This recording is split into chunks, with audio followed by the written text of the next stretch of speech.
Tēnā koutou māmā e mihi ana ki tēnā o koutou kua hono mai anō ki tēnei kaupapa kōrero e kia nei ko whare tangata. So we decided that we wanted to create a video series about all things whare tangata because it's important.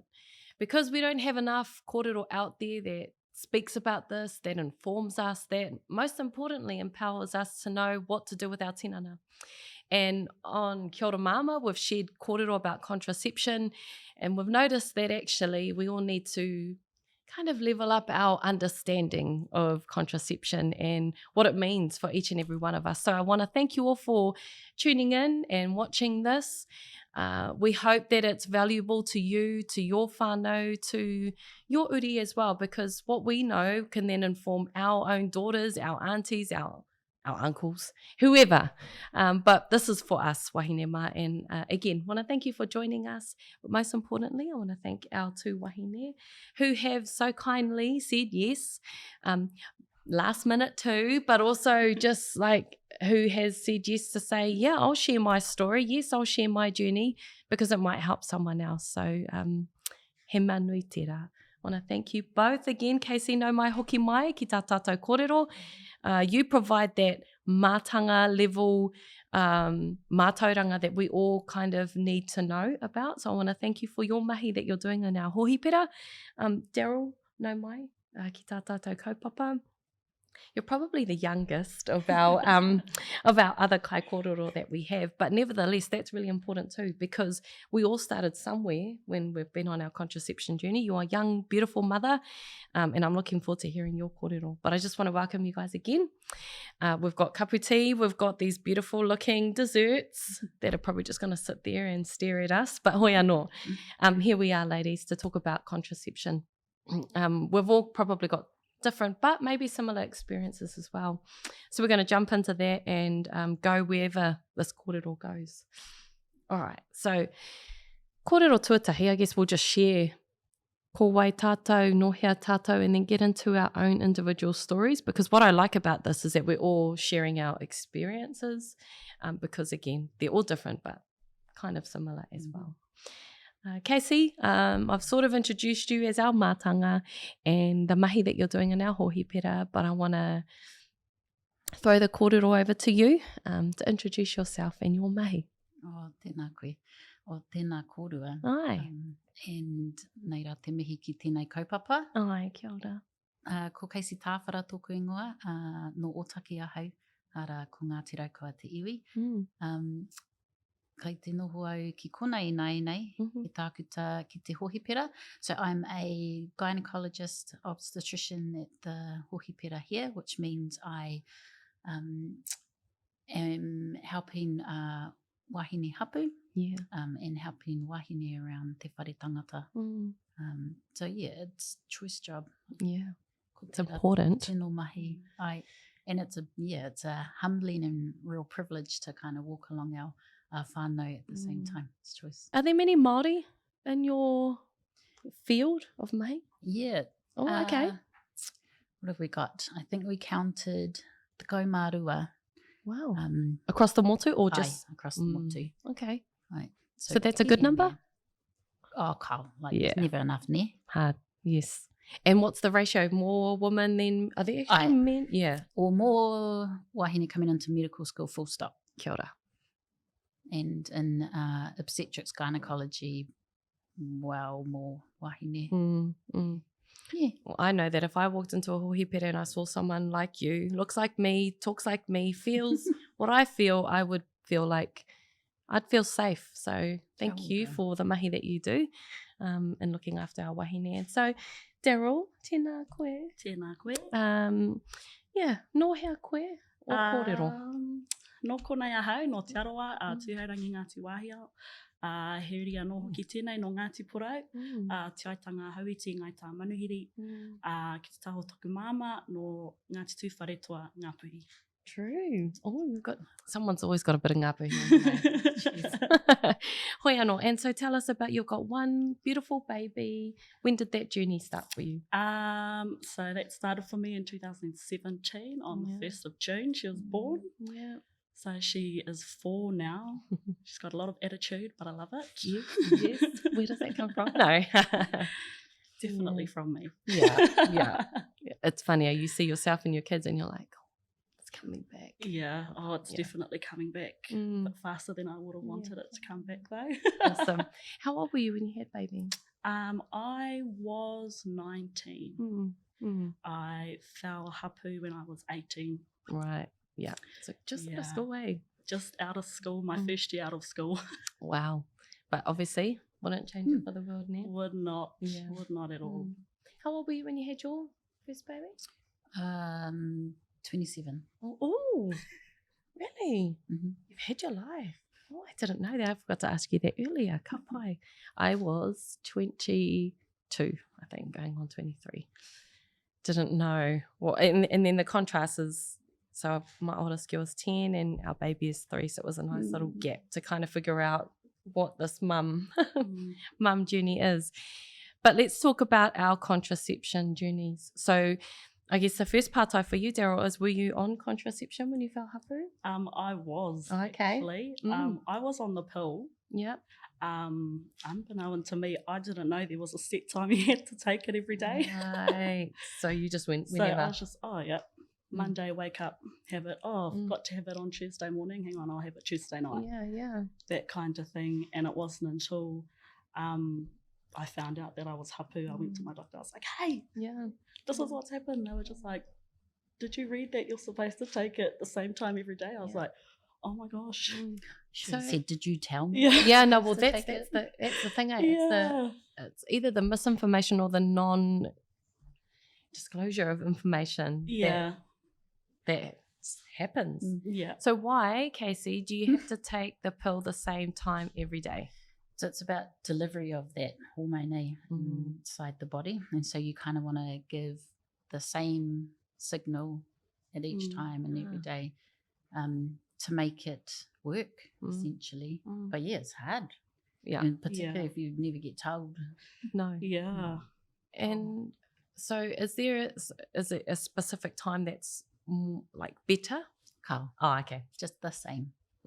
And there are a couple of pills, and so one of them you have like maybe a less than 12-hour window of being able to kind of remember it type of thing. Yeah. So some of them are stricter than others about how long you're allowed to forget it.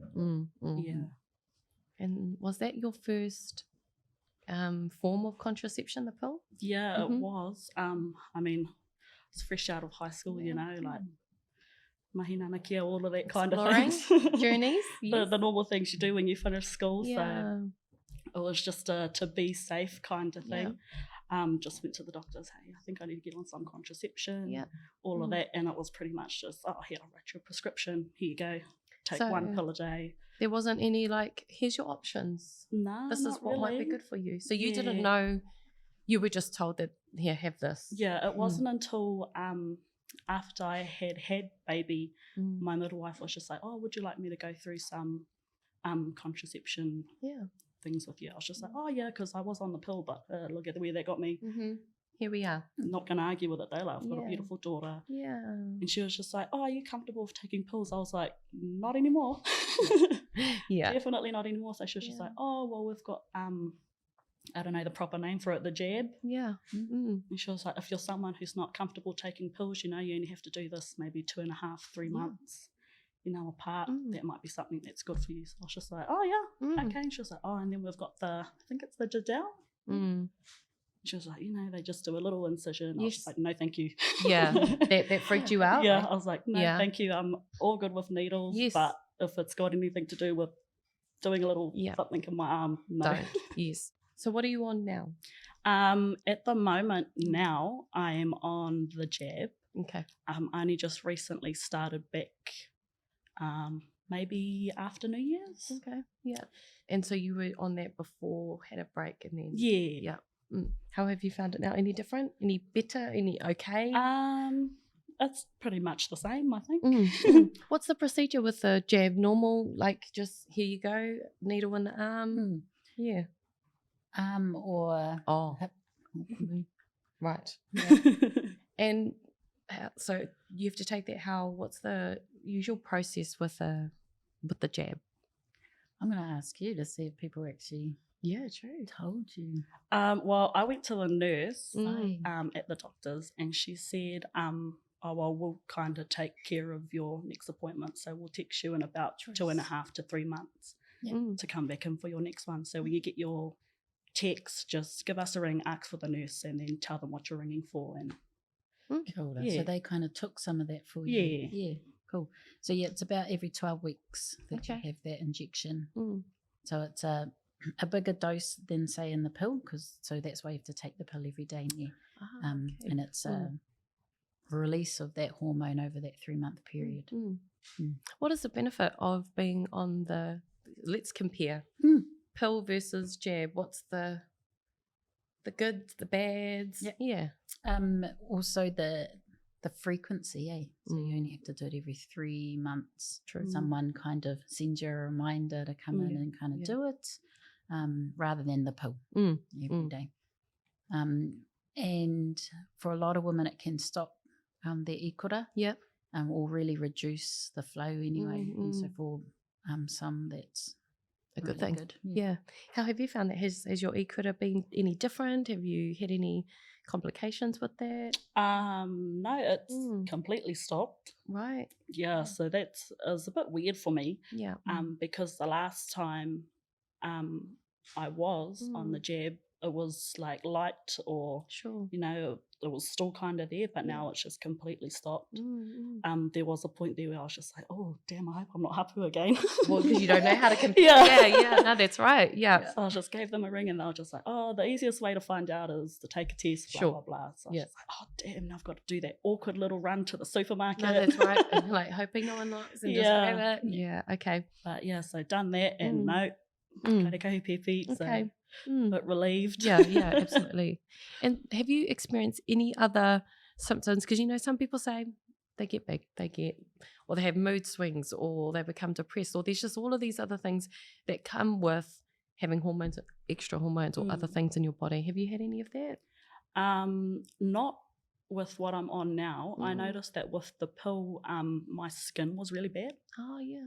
Yeah, so and it was kind of after when I was hapu and I stopped taking those pills, my skin started to clear up and go back to normal, and then that's kind of why I was a bit too scared to jump back on contraception, because being young, you want to be pretty. No, like let's not even pretend like that's not that's not real, because don't want to walk around with pimples all over your face. No one wants that. But just took a chance. I was just like, I'll go back on the jab, and I've been fine. Like probably not the same weight I was in high school, but won't blame that on the contraception. No. There might be other reasons, but that's okay too, because we're growing up. Okay, and so what was it like? I want to kind of talk to you about you when you were young, and what was it like with your friends? Did you guys talk about this? Was this a common thing, or where would you find information? So I first started high school at Takotu. Yeah. So that kind of thing was never talked about. Of course. Not at all. And it was kind of a tapu kind of subject, you didn't even talk about kissing someone. Yes. True. And then it wasn't until I moved to girls' high, and they so like year 9 and 10, you kind of have little sex education classes. And then you've also got like our nurse. She might still be there, Miss Ticklepenny. Kia ora whāia. She was really, really open about sharing knowledge about contraception. So you would like book an appointment, go sit down with her. She would go through the options. I never done that in high school because I didn't think I needed to. Yeah. But your friends did? Yeah, yes. I had a lot of friends that didn't. They were just like, you should just go do it. I was just like, I don't think I'm ready to be. Yeah. Like I've just come from somewhere where we don't talk about that whatsoever, and use like just freely go up, to this lady that I don't even know. Got to book an appointment. Yeah, you've got to book an appointment. Like my mum's still booking my doctor's appointments for me when I can't say mum. Contraception. So even that was a little bit different. The older I did get, just the more kind of, how do you say that? Okay. The more easy it was to talk about it. And for me, I never liked talking about that stuff just because growing up with my queer, you know, that was all kind of a taboo subject to talk about. And then even with my mum as well, I didn't really like talking about it. So it was good to have friends from different backgrounds that could open up easy about like their sex life or stuff like that as well. But yeah, it wasn't until I left high school when I was really just like, oh, maybe I should, maybe I should actually put some little plans in place. But how common is that, Kasey? Like that's, I'm hearing your story and I'm like, yeah, that sounds like my story and probably my friend's story, because, I mean, actually, to be fair, in a mainstream setting like a kura, girls' high, the kura I went to as well, there is a nurse there dedicated to that sort of thing. But actually in a kura kaupapa or in other settings or boarding school, that's not the case. So where are our young wahine these days finding the information if they can't talk to their parents? Well, it's not that they can't, but it's just something that we just don't do yet. What do you think needs to change? Or how can we change that actually? Well, I think it needs to come from top down. So it needs like ministry in terms of like health services, making it a priority, I guess, and really then using communities and whānau to lift that, you know, this kind of forum or this kaupapa here to have a kōrero about it, but actually make it an important one. So I think they were trying to do like a national survey a few years ago about access and education around contraception, and all the different rohe did it different. They're all funded different. And so there was no real clear guideline or way to do it. Everyone was left to their own devices, I guess. And that's the problem. Koira tētahi mate nui, And so if we talk about access, can you tell us what ones are free, what ones you have to pay for, or just off the top of your head, what does that look like? Yeah, so most are available on a $5 script now, or a pharmacy fee script. So people fought long and hard to get the Mirena to be subsidised, so that's now. The cost, though, is around the insertion or the use. So things like pills and jabs, like a nurse fee or a doctor fee type of thing, that's about it. But the insertion of jadals, insertion of IUCDs, that differs from practice to practice, and because they have to get their own equipment in, they have to either sterilise their own equipment, they're only part funded or not funded, and so there's no standard. There's a range of costs for using it, so you can pick it up from the pharmacy, fine, that's quite standard. But the cost of then using it is the biggie. That's different around places, so that's why you'll have age criteria. I think they do some like socioeconomic kind of status criteria around in some rohe who might be able to have it free. But again, it's not the same everywhere else. It's not equitable. No. Access is huge. Access to actually, yes, the service, but access to information. And like that's what we don't know. Like, and for us as wahine Māori too, our tinana is tapu. The things that happen to us, we just don't kind of talk about normally. So kind of like in you're in your early 20s now, do you and your girlfriends, do you guys talk about, oh, I'm on this, or this is the contraception that I'm using, or this is my experience? Do you do that with your mates? Yep. Well, now, I guess. We do now. So all of my friends that I was talking about from high school, they're all like my girlfriends now. So we've all been really, really close. Since school, we've had some kind of jump on the boat and hey. But we're all comfortable talking about it. Most of my friends now don't have any because they're trying to have babies. But the ones that do are either the ones that are a little bit younger than us or are still focused on, I want to do this, that. Get things done. Kind of thing first, but it's always an open conversation, especially, you know, when you're having a night out. One wine, two wines, you know, the mouth just starts going and start talking about all of the I'm doing this, I'm doing that. Yeah. Hey, I went to the doctors and got me the jab. Yeah. Oh, how are you liking that? You know, it's kind of an easy thing to talk about now. And it should be. It should be. Yeah. Like I don't remember it being that easy back in my day. No. And so if we think about our kids, we think about your daughter. You found it a little bit hard to talk to your mum about it, but how would you like to change that for your baby? I think for me, even just growing up watching how hard it was, even for my māmā to talk to my nanny about certain things, I've kind of tried to break that barrier. So now my māmā and myself, we're really, really close, so I can talk to her about anything. Awesome.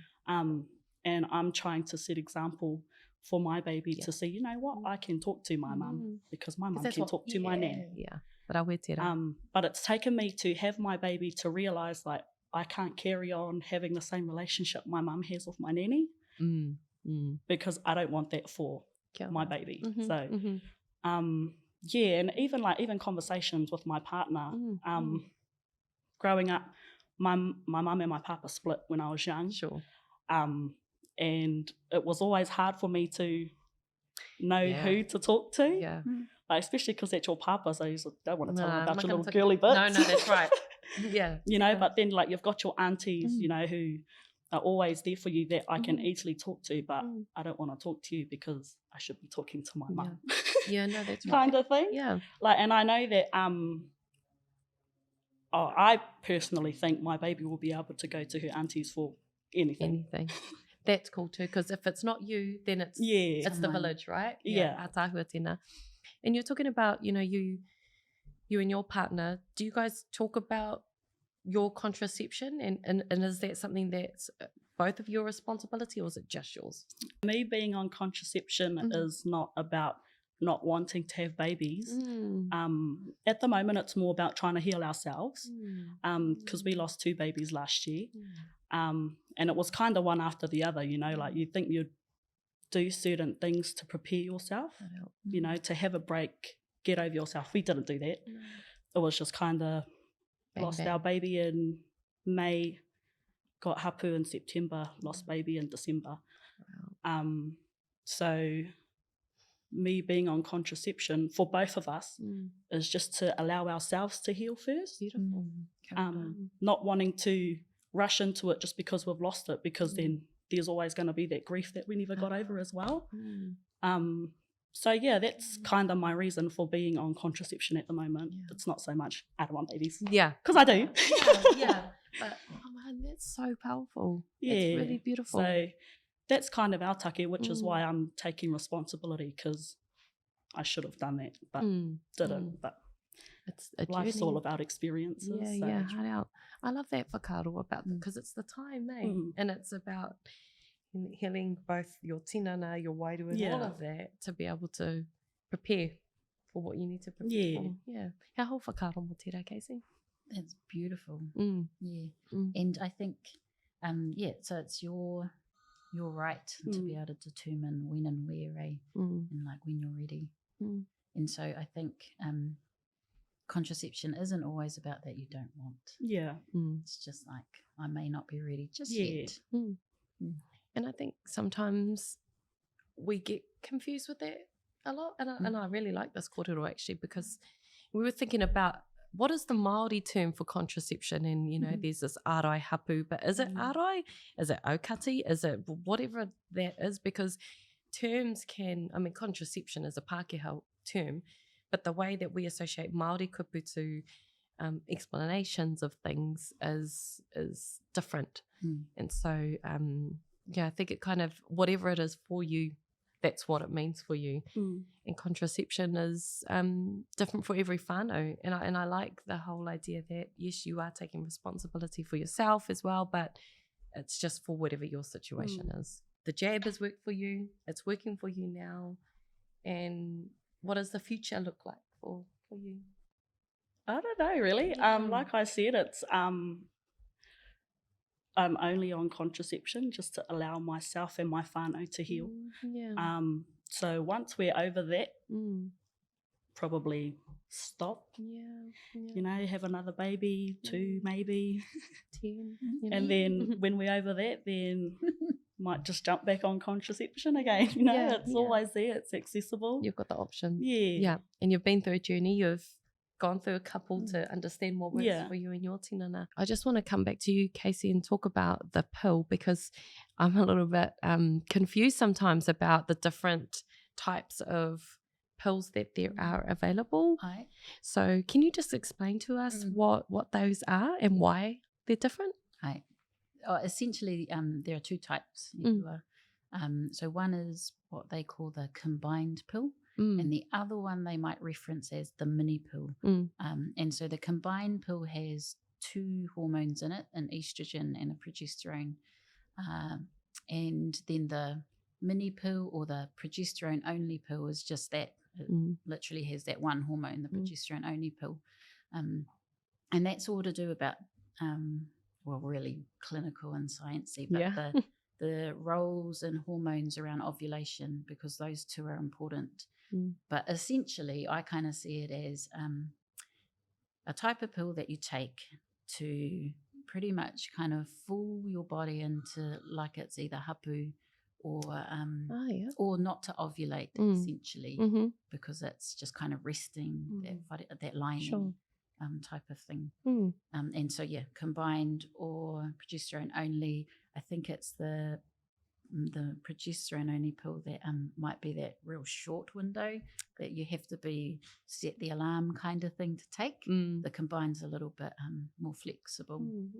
So just picking up on the pill thing, because just like Daryl, that becomes like your first introduction to contraception. Like they kind of just give you like, here, take the pill. Yeah, they do. So if we're talking about the pill whānau, what about the emergency contraception? Like I've had it. Have you had the emergency contraception? Like what is the difference with that one compared to the other 2? So that one's definitely with timing, so it works best. The sooner the better. And after the episode. But up to 72 hours type of thing. And that just whacks in a higher dose of hormone to try and either delay ovulation, so you've got that time. And so delay ovulation or delay if you do kind of conceive or fertilize, that actually it won't stick. That makes sense. Okay. Pai tēnā. Yeah, because I feel like that's just the common thing is that, and I'm trying to think about, okay, if my daughter needed to go in contraception, what option would I go with first? And it seems to be like you put them on the pill first. Would you do that? What would you do? So I've been through this recently with my older girl, and we had a kōrero first because she went to the nehi at the kura, who for high school kids, they just kind of assumed and said, oh, I'll give you the jab. And then she came home and she didn't have any other pamphlets about any other options. And it was just, I've booked in to get the jab. And I was like, what did they talk to you about? And so we had to have that kōrero about different options. And she's actually really good with times. I mean, she has 1 billion alarms on her phone. I don't know what for. It's a snooze. But she's a real, like alarm on the phone person. So I talked to her about jabs, pills, IUDs, etc. Wasn't interested in IUDs at that stage.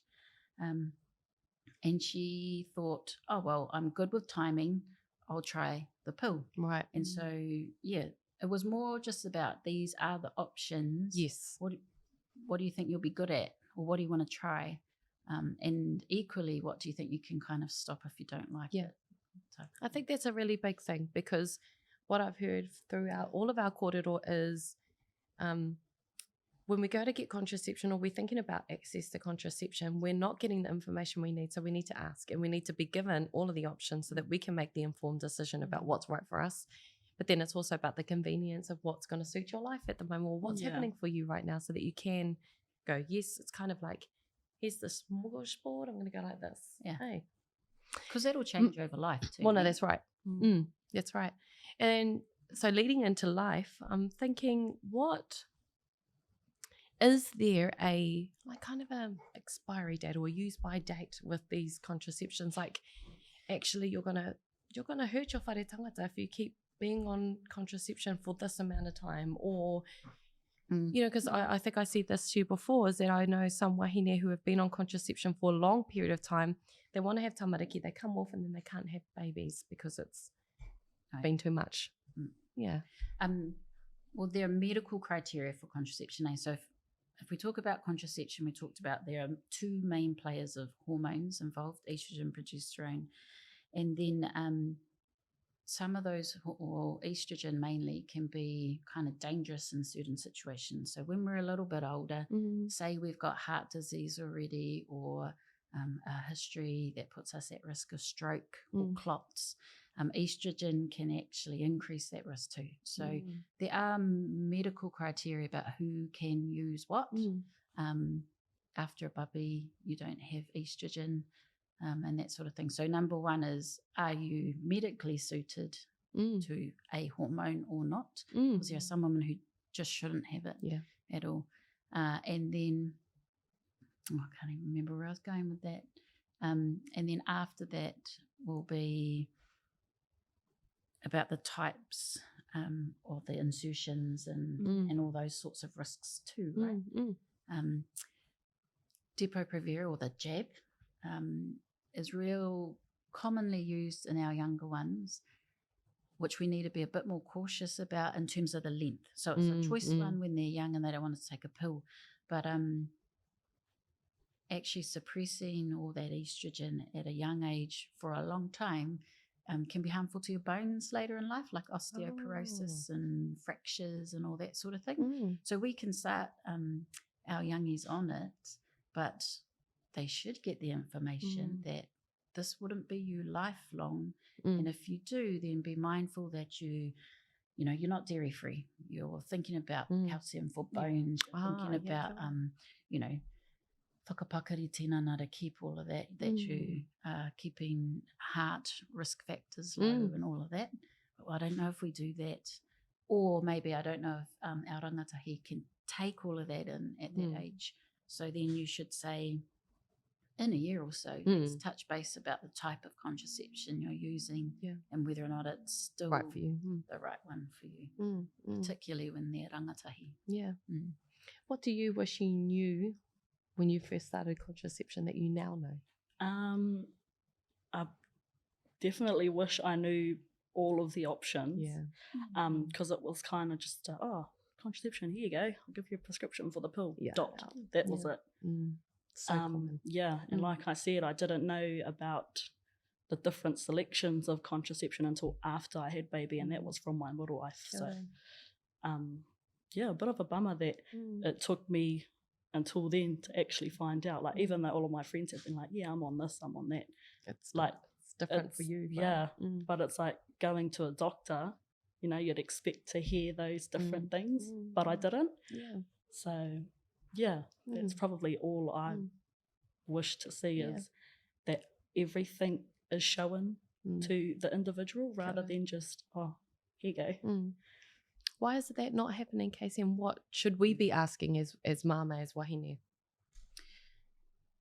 So it's the right to say no, like informed consent is about the right to say no. I think there's a few things. One, contraception is in the community and in primary care. I mean, it depends on what kind of next training outside of, say, med school and GP training that they get around contraception, and if they feel comfortable enough to talk about that, and time pressures and funding pressures. Like, you go to a GP, they give you 15 minutes. And they're usually late, just saying. Yeah, I know, because how can you wine and dine someone that you've never met before in like 15 minutes and have that real kōrero? So I think it's all those sorts of pressures that they kind of then make assumptions about what you'll be compliant with and what you'll want and what you're really asking. It's hard. Ask the question, ask for the options, then make your decision rather than be told what's right for you. Or even just say, let's just even give you all these pamphlets of all the options, and then you can come back and have further. That's really important. And I hope that, I think those of us that are in Kia ora māmā, we're a little bit older. We've kind of been on different journeys, but actually this is about also our younger rangatahi, our younger selves. And, you know, he kōrero pēr, hei, whakatena i tēnā o tātou, kia ata whakarohia mo a tātou tamariki, and then how we're going to set up our children and our girls, not just our girls, our tāne, to be on this journey with us. So, hei whakakapinga māku, I just want to thank you, Daryl. Thank you for sharing your journey and the journey that you and your tāne are on at the moment. I wish you all the best, and again, super grateful that you were able to share that with us, because it's, you know, it's your story, and the fact that you shared that is a real privilege for us. So thank you. Nei anō te mihi ki a koe hoa, your little pots of gems. I'm like, oh, I feel like I know everything about contraception now, thanks to you. So ka nui te mihi ki a koe, o tira ki a kōrua. Kia tātou katoa wahine mā. This is really important, and I hope that you really found something in here that was relevant to you, or that is going to help you or someone else that you know. Nā reira, e mihi ana ki a koutou. Hei kona.